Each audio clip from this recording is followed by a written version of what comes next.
This video will show you how you can add new users to QuickBooks and control what they see. This will be important as your company grows, and you want to add people to help with tasks, but don't want everyone to access all areas of QuickBooks. To begin, click the gear icon, and below your company, select Manage Users.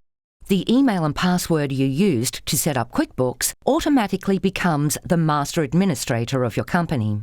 If you're the master admin, you can access all areas of QuickBooks and can set up other users, including additional admins, that also have complete access to QuickBooks.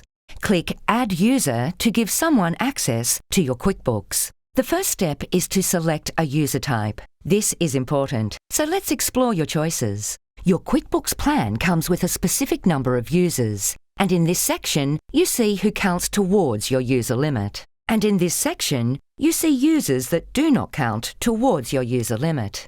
Report-only users can only log in and look at reports, while time-tracking users can only log in to enter their time. You can then view this time on reports or use it to invoice customers and run payroll. If you need someone to enter transactions, you'll set them up as standard user or company admin. Both of these types count towards your user limit.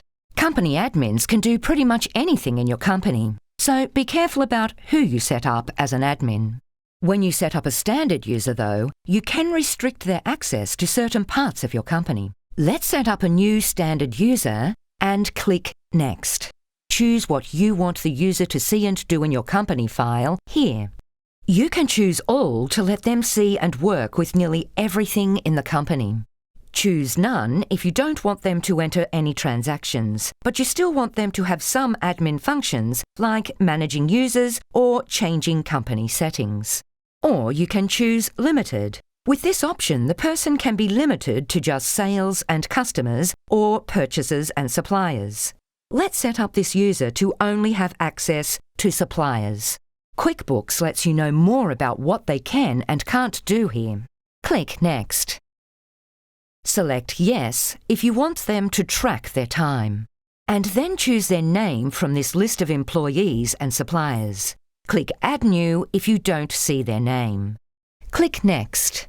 You can give the user administrative rights in this screen. Our new user doesn't need any of these things, so click Next. Now, enter the user's name. And last, enter their email address. Then click Save to confirm your choices. QuickBooks sends your new user an email that explains the invitation and guides them to set up a password. After that, they can log in and work in your company file. Just in case they can't find the email, simply click Resend. And if you change your mind, click this drop-down arrow to delete them. So that's it.